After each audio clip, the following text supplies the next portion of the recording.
News కు స్వాగతం. ముందుగా హెడ్లైన్స్. బీహార్ ఓటర్ ముసాయిదా జాబితా విడుదల చేసిన ఈసీ. నమ్మిన వాళ్ళనే మోసం చేయొచ్చు రేవంత్ రెడ్డి. వాళ్ళంతా రెచ్చగొట్టిన మా ప్రాధాన్యత పాలనకి హోంమంత్రి అనిత. ఆటోలో ప్రయాణించిన సీఎం చంద్రబాబు. బీహార్ అసెంబ్లీ ఎన్నికల ముందు రాష్ట్రంలో ఇటీవల చేపట్టిన ఓటర్ జాబితా ప్రత్యేక సమగ్ర సవరణ నేపథ్యంలో కీలకమైన ముసాయిదా జాబితాను ఎన్నికల కమిషన్ శుక్రవారం నాడు విడుదల చేసింది. 243 అసెంబ్లీ నియోజకవర్గాల్లో 90,817 పోలింగ్ కేంద్రాలకు సంబంధించిన ముసాయిదా జాబితా ఇది. మధ్యాహ్నం 11 గంటల ప్రాంతంలో రాష్ట్రంలోని 38 జిల్లాల కలెక్టర్లు ముసాయిదా జాబితాను అన్ని రాజకీయ పార్టీలకు అందజేశారు. ఫిర్యాదుల జాబితా అందుబాటులో లేనప్పటికీ ఓటర్లు తమ పేర్లు ఈసీ వెబ్సైట్ లో చూసుకోవచ్చు. ఆంధ్రప్రదేశ్ ముఖ్యమంత్రి చంద్రబాబు ఆటోలో ప్రయాణించారు. కడప జిల్లాలో పర్యటిస్తున్న ఆయన లబ్ధిదారుల ఇంటికి వెళ్లి స్వయంగా పెన్షన్లు పంపిణీ చేశారు. అనంతరం జమ్మలమడుగులో ప్రజావేదిక సభలో పాల్గొన్నారు. ఈ సందర్భంగా ఆయన హెలిప్యాడ్ నుండి సభావేదిక వరకు ఆటోలోనే ప్రయాణించారు. మీరు చూస్తే ఈ రాయలసీమలో ఉండే జీడిపల్లి గాని, మారాల, చెర్లోపల్లి, అదే మరిగా ఈ పక్కన చూస్తే అవుక్ గాని, గండికోట గాని, పక్కనుండే బ్రహ్మసాగర్ గాని, మైలవరం గాని అన్ని ప్రాజెక్టులు పూర్తి చేసింది తెలుగుదేశం పార్టీ అని చెప్పి కూడా నేను మీకు తెలియజేస్తున్నా. నేను మొన్ననే శ్రీశైలం జలాశయం దగ్గర జలహారతి ఇచ్చాను. అప్పటి నుంచి నీళ్లు రావడం మొదలుపెట్టాయి. నేను ఎప్పుడు కూడా ముందు ఆలోచిస్తాను, సముద్రంలోకి పోయే నీళ్లు మనం కానీ వాడుకుంటే అటు తెలంగాణ ఇటు ఆంధ్రప్రదేశ్ కరువు అనే మాట ఉండదు. అదృష్టవశాత్తు ఆంధ్రప్రదేశ్ రాష్ట్రంలో రిజర్వాయర్లు కూడా ఉన్నాయి. ఈ రిజర్వాయర్లు నీళ్లు పెట్టుకోగలిగితే ఓసారి వర్షం అటు ఇటు అయినా మనకి ఎలాంటి ఇబ్బంది లేకుండా సుజావుగా మన పంటలు మనం పండించుకునే పరిస్థితి వస్తుంది. అందుకే నేను ఒక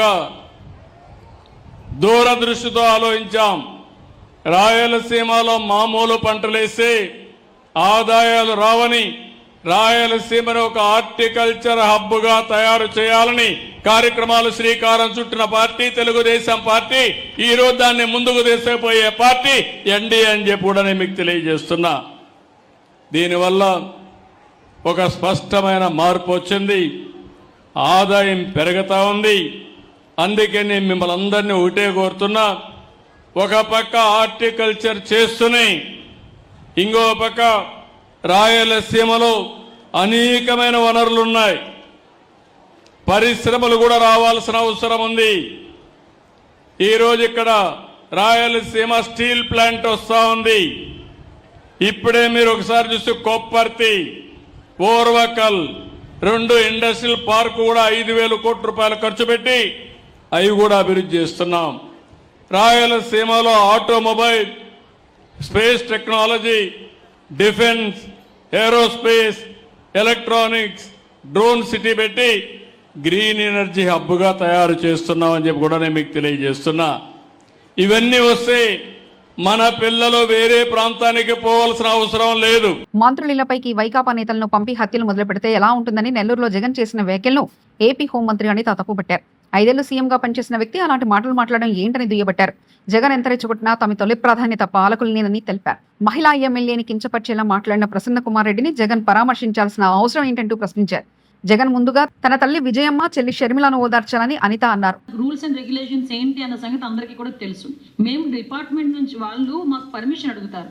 పర్మిషన్ అడిగిన తర్వాత మేము ఒక ప్రొఫార్మా ఇస్తాం. మీరు ఎంతమంది వస్తారు, ఏ టైం టు ఏ టైం వస్తారు, హెలిప్యాడ్ ఎక్కడో పెట్టుకుంటారు, అక్కడ నుంచి ఎంత డిస్టెన్స్ ఉంది, మీరు ఎంతమందిని ప్రొవైడ్ చేసుకుంటున్నారు, ఎంతమందిని మొబిలైజ్ చేస్తున్నారు, అవన్నీ కూడా అడుగుతాం. ఎందుకు అడుగుతామంటే దానికి తగ్గట్టుగా బందోబస్తు మేము ఇవ్వడానికి. వాళ్ళు నిన్న మొన్న మాకు ఇచ్చిన లిస్ట్ ఏంటి, మేము ఎవరిని మొబిలైజ్ చేయట్లేదు, మేము కొంతమంది మాత్రమే వస్తున్నాం అని చెప్పి హెలిప్యాడ్ దగ్గర ఒక 100 మంది, అలా సంథింగ్ ఒక 100-200 మందిని పెట్టారు. సో మిగతా వాళ్ళందరూ మేము దానికి తగ్గట్టుగానే బందోబస్తు మేము రెడీ చేసుకోవాలి. సో అలా కాకుండా ఆ తర్వాత మాజీ మంత్రి బయటకు వచ్చి తల్లి రండి, పరిగెట్టుకుని రండి, అలా రండి, ఇలా రండి అని చెప్పేసి సినిమా స్లోగన్స్ ఇచ్చాడు ఆయన. ఒకవేళ మా ఇంటెలిజెన్స్ కూడా మాకు ఉంటుంది. సో ఎక్కడైనా ఏదైనా ఇబ్బంది ఎదుర్కొంటారో అటువంటిప్పుడు అనుకునేటప్పుడు ఆటోమేటిక్గా మా పని మేము చేసుకోవాలి. మరి జనాలు రాక నేను సాక్షి టీవీలో మార్పింగ్ చేసుకున్నారా? ఆ చిత్తూరు జిల్లా ఫుటేజెస్ అన్నింటినీ తీసుకొచ్చి అందులో మిక్స్ చేసుకున్నారా? మేము రాజకీయంగా మాట్లాడకుండా 1,00,000 మాట్లాడుకోవచ్చండి. అవన్నీ ఎందుకు? మా పని మేము చేసుకుంటున్నాం. ఒక్కటే అండి, ఆయన ప్రాంతం మారితే మాట మారిద్ది ఆయనకి. ఒక దగ్గర ఒక మాట్లాడతాడు, సేమ్ మాటను ఇంకొక దగ్గర దాన్ని క్యారీ ఫార్వర్డ్ చేయడు. అక్కడికి వెళ్ళేసరికి ఇంకో మాట మాట్లాడతాడు. అసలు నేను ప్రసన్న కుమార్ రెడ్డి ఇంటికి వెళ్ళాల్సిన అవసరం ఏమొచ్చింది? ప్రసన్న కుమార్ రెడ్డి గారి ఇంటికి వెళ్ళి అతను ఏం మెసేజ్ ఇద్దాం అనుకుంటున్నాడు మహిళలకి? ఈరోజు ఒక ఎంత నీచాతి నీచంగా చెల్లి వరుసైన ఒక ఎమ్మెల్యే గురించి మాట్లాడిన తర్వాత వాళ్ళ ఇంటికి వెళ్ళి పరామర్శిస్తూ ఉంటే ఏ టైప్ ఆఫ్ మెసేజ్ ఇస్తున్నారు? ఈరోజు అతని తల్లి ఆయన చెల్లి కూడా రోడ్డు మీదకు వచ్చి ఏడ్చే పరిస్థితులు ఉన్నాయి. నిజంగా ఆయన ఇలాంటి యాత్రలు ఏమైనా చేయాలి, ఓదార్పు యాత్రలు చేయాలంటే ముందు షర్మిలా గారి ఇంటికి వెళ్ళి ఓదార్పు యాత్ర చేయమనండి. ముందు వాళ్ళ అమ్మగారి ఇంటి దగ్గరికి వెళ్ళి ఓదార్పు యాత్ర చేయమనండి. వాళ్ళ ఇంటికి వెళ్ళి చూడమనండి. తర్వాత మిగతావన్నీ వాళ్ళు రెచ్చగొట్టేటట్టు మాట్లాడుతున్నారు. మీకు అర్థం కావట్లేదు. మమ్మల్ని ఎంత రెచ్చగొడితే మేము దాని గురించి మాట్లాడతామేమో అనుకుంటున్నారు. మాకు అది కాదు. మేము వాళ్ళు రెచ్చగొట్టే పనులు చేసుకునేయండి, చట్టం తన పని దాన్ని చేసుకుని వెళ్ళిపోతుంటది. మేము చేయాలి అని చెప్పి మేము ప్రామిస్ చేసిన మాదైతే ఉన్నాయో సంక్షేమ కార్యక్రమాలు, అభివృద్ధి కార్యక్రమాలు, వాటి మీద మేము ఎక్కువగా దృష్టి పెట్టాం. మాకు ఎదురుగా ఉన్నవి జగన్మోహన్ రెడ్డి బయటకు వచ్చి ఏదో సవాలు ఇస్తే సవాలు తీసుకోవడానికి అది కాదు. మాకు ఎదురుగా ప్రజలకి సేవ చేయాలి, ప్రజలకి జవాబుదారితనంగా మేము ఉన్నాము. ఓట్లేసి గెలిపించి 164 సీట్లు ఇచ్చారు ఎన్డీఏ కూటమికి. ఇలా మాట్లాడి ఇలా చేసినందుకే 11 సీట్లు తీసుకొచ్చి కూర్చోబెట్టారు. ఇంకా బుద్ధి రావట్లేదు జగన్మోహన్ రెడ్డికి. అది అక్కడ ఆ విషయం ఏంటంటే అతని తాలూకా బాలతను అక్కడ బయటపడుతుంది అలాంటి మాటలు మాట్లాడుతున్నప్పుడు. నిజంగా ముఖ్యమంత్రి అయిన వ్యక్తి నోట్ల నుంచి రావాల్సిన మాటలైనా అవి? ఒకసారి మనం ఆలోచన చేసుకున్నాం, ప్రజలు కూడా ఆలోచన చేసుకోవాలి. 5 సంవత్సరాలు ముఖ్యమంత్రి చేసి 151 సీట్లతోని ఆ రోజు గెలిపించి కూర్చోబెడితే అతను 5 సంవత్సరాలు అడ్మినిస్ట్రేషన్ చేసి పోలీస్ వ్యవస్థ ఇండివిజువల్గా పనిచేస్తున్న సంగతి తెలియదా? విఆర్లు ఏ పోస్టులు ఉంటాయి, విఆర్ అనేది శాంక్షన్ పోస్టులే కాదన్న సంగతి తెలియదా? నోటికి వచ్చినట్టు అతను కామెంట్ చేయొచ్చా పోలీసుల్ని? ఇదే పోలీసులు ఉపయోగించుకొని వాళ్ళతో ఎన్ని పనులు చేయించుకున్నారు అతను మర్చిపోయారా? సో నేనేమంటానంటే పోలీస్ వ్యవస్థను పూర్తిగా వాళ్ళ కంట్రోల్ వాళ్ళకి వదిలేయాలి. వాళ్ళ పనులు చేసుకుంటారు. నెక్స్ట్ ఇంకొకటి ఏంటంటే ఒక ముఖ్యమంత్రి స్థాయి వ్యక్తి మీ మంత్రుల మీదకి మా ఇళ్ళ మీదకి వచ్చి మీకు కొడితే చంపితే ఆ పదాలు ఉపయోగిస్తున్నారంటేనే వాళ్ళ తాలూకు మెంటల్ స్టేటస్ ఎలా ఉందన్న సంగతి మనం ఆలోచన చేసుకోవాలి. మానసిక పరిస్థితి ఎలా ఉందన్నది ఆలోచన చేసుకోవాలి. అలాంటి వాళ్ళ గురించి చట్టం తన పని దాన్ని చేసుకెళ్ళిపోతుంది. మా పని మేము చేసుకుంటాం. మానీలు మాకే కావాలి, మా హక్కు మాకు కావాలని అడిగితే ప్రాంతీయ విభేదాలు రెచ్చగొడుతున్నామని మాట్లాడుతున్నారు. మా ప్రజల బ్రతుకు తెరువు, మా భవిష్యత్తు గురించి మాట్లాడకపోతే తప్పు. మాట్లాడితే కాదు. రేవంత్ రెడ్డి ఎలాగో మాట్లాడాడు, కానీ తెలంగాణ సాధించిన పార్టీగా మేము తప్పకుండా ప్రశ్నిస్తాం. గతంలో మీ నాన్న చంద్రబాబు కర్ణాటక ఆల్మట్టి ప్రాజెక్టు ఎత్తు పెంచుతామంటే దాని మీద అనంతపూర్లో కొట్లాడడం, మహారాష్ట్రలో బాబ్లీ ప్రాజెక్టుకు వ్యతిరేకంగా మాట్లాడడం కూడా ప్రాంతీయ విద్వేషాలు రెచ్చగొట్టినట్టేనా అంటూ హరీష్ రావు వ్యాఖ్యానించారు. మా నీళ్లు మాకు కావాలి, మా హక్కు మాకు కావాలంటే ప్రాంతీయ విద్వేషాలు రెచ్చగొడతారా అని మాట్లాడుతున్నారు. ఇప్పుడు మేము అడిగింది ఏంది భయ్? మా బతుకు తెరువు, మా ప్రజల బతుకు తెరువు, మా భవిష్యత్తు అని మాట్లాడుతున్నాం. మా భవిష్యత్తు గురించి, మా ప్రజల గురించి మాట్లాడకపోతే తప్పు, మాట్లాడితే తప్పు కాదు. ఎట్లాగూ రేవంత్ రెడ్డి అంటే మాట్లాడాడు, కానీ తెలంగాణ సాధించిన పార్టీగా కేసీఆర్ నాయకత్వంలో పుట్టిన ఈ గులాబీ జెండా తప్పకుండా ప్రశ్నిస్తుంది, తప్పకుండా మాట్లాడుతుంది. బతుకు తెరువు గురించి మాట్లాడితే కూడా ఇది ప్రాంతీయ విద్వేషాలు రెచ్చగొట్టడం అని మాట్లాడొచ్చునా? మరి నేను ఒక విషయం అడుగుతా, లోకేష్ గారు, మీ నాన్నగారు వెనకట బాబ్లీ మీద కొట్లాడిండు, మహారాష్ట్ర మీద. కర్ణాటక ఆల్మట్టి ఎత్తు పెంచుతా అంటే దాన్ని కూడా వ్యతిరేకిస్తూ అనంతపూర్లో పోయి కొట్లాడిండు మీ నాన్నగారు. మరి మీ నాన్నగారు బాబ్లీ మీద కొట్లాడినా ఆల్మట్టి మీద కొట్లాడితే అది కూడా ప్రాంతీయ విద్వేషాలు రెచ్చగొట్టడమేనా? ఆ రోజు మీ నాన్నగారు కొట్లాడింది కూడా ప్రాంతీయ విద్వేషాలు రెచ్చగొట్టడమేనా? మరోసారి యూట్యూబ్ జర్నలిస్టుల మీద నోరు పారేసుకున్నారు రేవంత్ రెడ్డి. యూట్యూబ్ జర్నలిస్టులను చూస్తే చెంప పగలగొట్టాలనిపిస్తుందని రేవంత్ రెడ్డి ఈలు రానోడు కూడా జర్నలిస్ట్ అని అంటాడు. వాడి పేరు పక్కన జర్నలిస్ట్ అని పెట్టుకుంటాడు. వారి ఇంటి పేరైనట్లు మమ్మల్ని ప్రశ్నించే వారిని సెపరేట్ చేయండి, మీ పక్కన వారిని కూర్చొనివ్వకండి అంటూ రేవంత్ రెడ్డి ప్రశ్నించారు. ఏ టీవీ అన్న ఉండండి, జూనియర్స్ ఎవరైనా ఉంటే సీనియర్స్ వస్తే ముందల సీట్లో కూర్చున్న వాళ్ళు కూడా లేచి వాళ్ళకి సీట్ ఇచ్చి వెనక్కి కూర్చునే వాళ్ళు. ఒకవేళ సీట్ లేకపోతే పక్కకు నుంచొని నోట్ చేసుకునేది.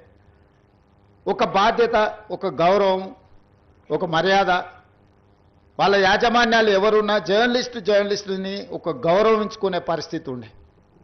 ఇప్పుడు ఆ పరిస్థితి పూర్తిగా దెబ్బతిన్నది. వాడు ఖాళీగా ఉంటాడు కాబట్టి 3 గంటల ముందే వచ్చి ముందల కుర్చీలో కూర్చుంటాడు, కాలు మీద కాలు వేసుకొని. వాడికి ఆ వచ్చిన సీనియర్ జర్నలిస్టు వాళ్ళ జీవితాన్ని మొత్తం జర్నలిజంలో కలిపినరు. వాళ్ళు సిన్సియర్గా ప్రజా సమస్యల్ని విశ్లేషించడానికి, పరిశోధనలు చేయడానికి, వాళ్ళ జీవితాన్ని, ఆరోగ్యాన్ని ఫనంగా పెట్టి, కుటుంబాలను కూడా ఫనంగా పెట్టి ప్రజల సమస్యలను తెలుసుకోవడానికి ఎక్కడెక్కడనో మారుమూల ప్రాంతాలకు వెళ్ళి రోజుల కొద్దీ ప్రజలలో మమేకమయ్యే ఆ సమస్యల్ని తెలుసుకొని వాళ్ళు రాసిందన్న సంగతి, పాలకులు చేస్తున్న తప్పులను పట్టుకోవడానికి నిరంతరం శ్రమించి విశ్లేషించి మన ప్రాంతంలో జరిగిన విద్యుత్ ఉద్యమాల వెనుక ఇంత కఠోరమైన దీక్ష జర్నలిస్టులది ఉన్నది. సరళీకృత విధానాలు వచ్చినప్పుడు ఆ సరళీకృత విధానాలు దేశ సంపదను పెట్టుబడిదారులు ఏ విధంగా కొల్లగొడతారని ఆనాడు విశ్లేషించిన జర్నలిస్టులకు ఈరోజు వచ్చినోనికి వాళ్ళ గురించి ఓనమాలు కూడా తెలియని పరిస్థితి, వాళ్ళు వస్తే కనీసం కూర్చోమని చెప్పాల్సిన కనీస మర్యాద పాటించాలన్న ఇంగిత జ్ఞానం కూడా కోల్పోయిన వాళ్ళు ఈరోజు వచ్చి మేము పత్రికా సమావేశాలు పెట్టినప్పుడు ముందల వరుసలు కూర్చోవడం కూడా ధిక్కారంగా, మన మీదో లోకు అయినట్టు వాడేదో మన మీద పెత్తనాన్ని చెలాయించడానికి వచ్చినట్టు మన కళ్ళకు చూస్తుంటాడు. ఇంకా నువ్వు నమస్కారం పెడతలేవు, నన్ను చూసి తల ఉంచుకుంటలేవేందని. నాకైతే అప్పుడప్పుడు అనిపిస్తుంది దిగిపోయి పల్ల చెంపలు వలగొట్టాలని. కానీ పరిస్థితులు హోదా అడ్డం వస్తుంటాయి.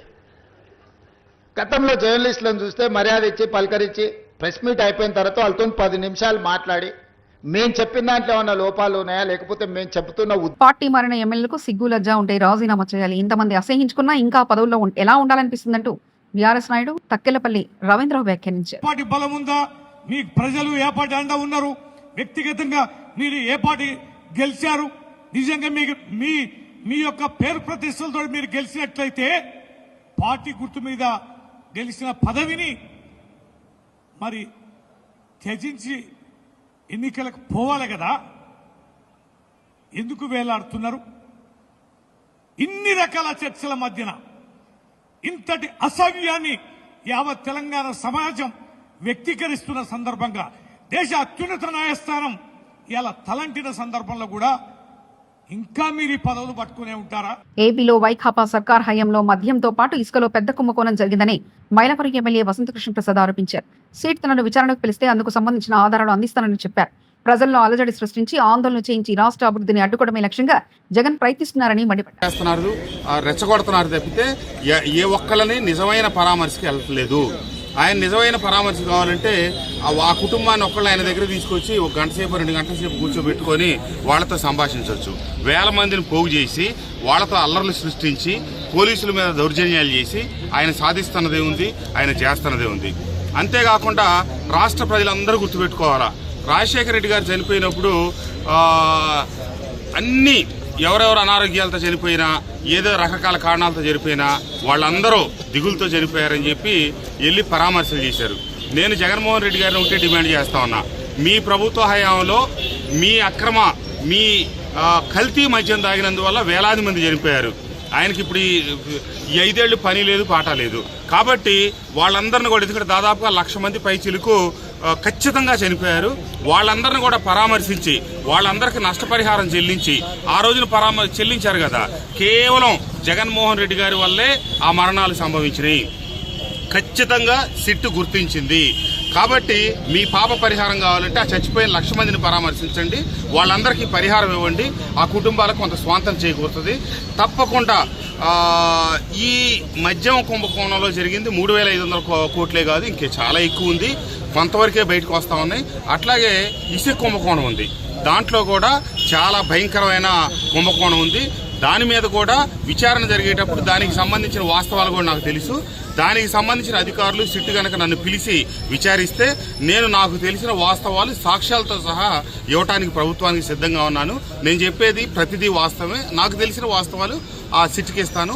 దాని మీద కూడా విచారణ జరిపించి భారతదేశ చరిత్రలో ఇంతవరకు కనీ విని ఎరగని రీతిలో జరిగినటువంటి మద్యం ఇసుక కుంభకోణాలకు సూత్రధారి పాత్రధారుల్ని మొత్తాన్ని అరెస్ట్ చేసి తగు చర్యలు తీసుకోకపోతే ప్రజాస్వామ్యం రాబోయే రోజులు విఫలమవుద్ది. కాబట్టి ప్రభుత్వాల నుంచి సర్వోన్నత న్యాయస్థానం వరకు దీని మీద త్వరితగతిన స్పందించాలని చెప్పి కోరుకుంటాను. బీహార్ ఓటర్ ముసాయిదా జాబితా విడుదల చేసిన ఈసీ నమ్మిన వాళ్ళనే మోసం చేయొచ్చు, రేవంత్ రెడ్డి. వాళ్ళంతా రెచ్చగొట్టిన మా ప్రాధాన్యత పాలనకి హోంమంత్రి అనిత. ఆటోలో ప్రయాణించిన సీఎం చంద్రబాబు ఇవి బులెటిన్ విశేషాలు.